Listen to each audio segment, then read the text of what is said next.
What's up, everybody? Welcome to Sleek Atomic, and we're reviewing She-Hulk episode 9. Whose show is this?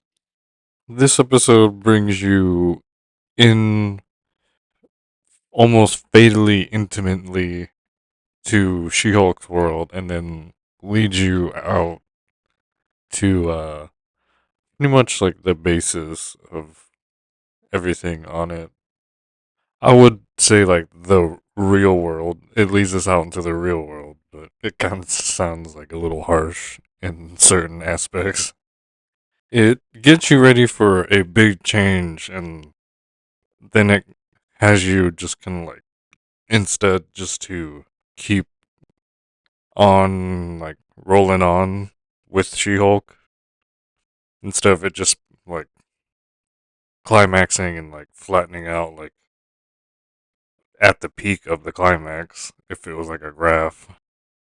You kind of feel like a little bit of the wishes of the crew and the writers and the set people and everything. Because if it has to get a bigger production for better story, like they would have to like replace people and change people out or just like readjust everything, even though like it was going just fine. He's like, oh, we gotta get a bigger name on the set. And it's like, and these people do that. And we gotta do this and everything. What happens is like it feels like cause it should kind of just keep rolling on, like it's a one of those like group of friends, group drama shows when it all naturally be like pretty uh involved things happening, like someone gets a girlfriend or something, but you only really notice a big change is like or what you notice in the show's change is just like a new place has been added or taken away. Like it's like, oh, instead of the apartment, the workplace, and the coffee shop, now we have just the coffee shop and a new apartment. And the episodes will keep rolling on for like who knows how long. At least 100. But obviously we kind of like retroactively see that they had to limit themselves to 9 episodes. It's kind of like poking at what's usually expected at this point in time in the superhero shows. And then She Hulk herself has you go through like the expectations with her and everything that's uh kind of like needed to enjoy the episodes. She basically points out everything that we have been doing in a very like adventurous way. And there's like a lot of like astounding like references and like it could be funny, but it's actually pretty notable. Like also saying like they know how to get our attention and stuff. Us being the audience for She-Hulk and most likely the whole Marvel uh franchise as a whole.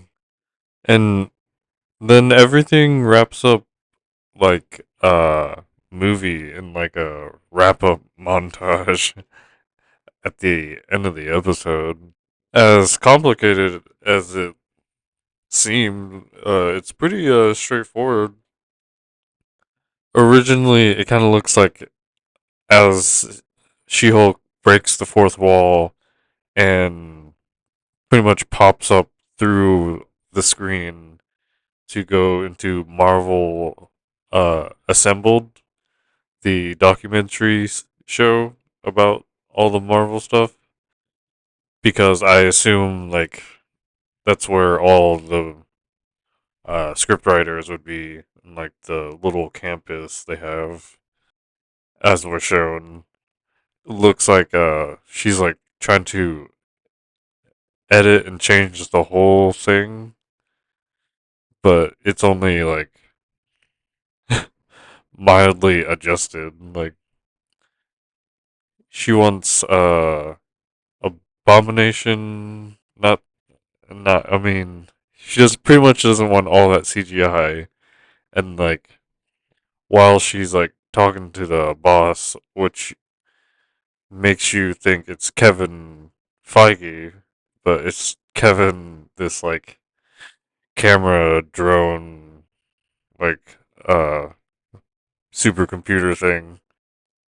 She's like, "Oh, I don't want Todd there." Like Abomination's like, I don't know why he's doing that. And then it's like, "Can we do something about the Hulk just dropping in out of nowhere for some reason?" And then, oh yeah, like Hulk smash. Can we get something for She-Hulk because Daredevil is a little far away right now. And then their little like powwows like over. And it's like like see you in your movies. Like really no, actually, but see you like. And then like it's as if a actual like cinematic fight happened, and like everyone's getting arrested. The intelligentsia is like being pushed out or something. It's daytime like she wanted instead of like a nighttime thing. And then it flashes to them like chatting and like talking to She Hulk's family and like Matt Murdock's there and then Hulk and Sakaar, the person that we know that has a sword and stuff, is like shows up. They didn't take him out completely. It looks like they were discussing about how he has to come back and explain something before like Jen like interrupts the Kevin supercomputer. But it's kind of nice. I mean, they even kept the Titania thing in there. She's just like waiting for like Jen's like worst moments, but she's just like, okay, well, nothing's bad happening to her, but I'm still gonna get like live footage of this thing happening on my channel or whatever like she's posting it on. I mean, that generally makes up the finale for like the format of show that it is right here. That would be about the same thing minus the super stuff. It's just like everyday like social relationship things. We got all the reoccurring characters, even though Hulk wasn't really a reoccurring character like as much as like Titania was. I just think they're missing out on not bringing Madison in on the episode. Wong comes in at the very end and like bust Emil out of a superhuman lockup. After seeing Emil's retreat place that he set up, I guess he would probably make it in a monastery. He's asking about the refrigerator situation and if there's Wi-Fi, which is a shared situation, and yes, they have Wi-Fi. Wong says it's a pretty good wrap up in my opinion. Like this is where I would expect more, but who knows? Like maybe like they're just gonna stop there. But how everything's been going, I assume it's gonna come up with another season.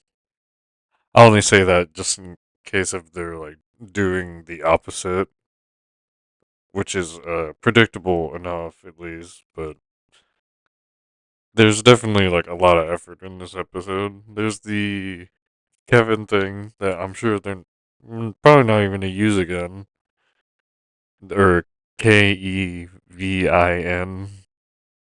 It stands for Knowledge Enhanced Visual Interconnectivity Nexus. But whoever we were really thinking it was gonna be like managed to stay out of the episode. And then at the beginning there's the would have been She Hulk like 70s 80s Hulk, She-Hulk, uh, beginning, and even with that, the mood was set pretty easy. It goes to drastic and dire, then settling in into serious, and then only 2 points after that. It's like the coincidental drama nature of the how She-Hulk finds the intelligentsia, and then Nikki finds it with Pug as well too. And then there could have been the whole like abomination thing, like him setting up the motivational talk right before and like not seeing like where he's at. Then like all the storylines converging. It's a pretty funny flex, like in my opinion, just almost doing that, and then it's like, okay, I'm okay. They also do it with the last thing, with the final fight that was supposed to be there. Instead of Hulk, Titania, Abomination, and then probably eventually She-Hulk, it's with the security guards for the Marvel like campus or corporate building, trying to get their way into like the main like office for the head honcho. Definitely not what we were thinking, but definitely probably something that's not like uh not thought about to say it like that. It's for the very reason she's there, is trying to like pitch new ideas for something. Even though they're like just regular security guards, it's a pretty like sufficient like struggle. And that was their non wrap up. It was kind of like a good, like really good friends, like non goodbye, especially before when like communication was like not as quick. Things like that would be like a little too raw of a thing to go through, but it's something that happens. You kind of just like remind them and like reassert certain things that you did in between like your friendship, and then you kind of like don't see them for a while, and you have to like make a certain trip or something like that. Some people do it like with like romantic relationships as well. Like it's like obviously if you're gonna do it there, you'll do it other places. But for that one, it'd kind of like be a little more urgent. Like ran all the way to the bus stop, like standing in the rain, kind of stuff. You know, like kind of like where we get all those like relationship tropes and from the drama shows, with it being defined as having you feel things. So yeah, that was She-Hulk season 1, breaking the fourth wall for us and everything. Uh, hopefully we just have to wait it out until the second season. Occasionally, like I could kind of like sense that little like sadness of the season wrapping up. And there's like a little twinge of like those the farewells, and there's like the little like tear trying to form in the corner of my eye, even though like it has nothing to do with me. It doesn't seem like they had to break up the team to do any finish this up. But yeah, I'm sure you will let me know, and I will let you know. But this was Sleep Atomic, and I'm Alistair.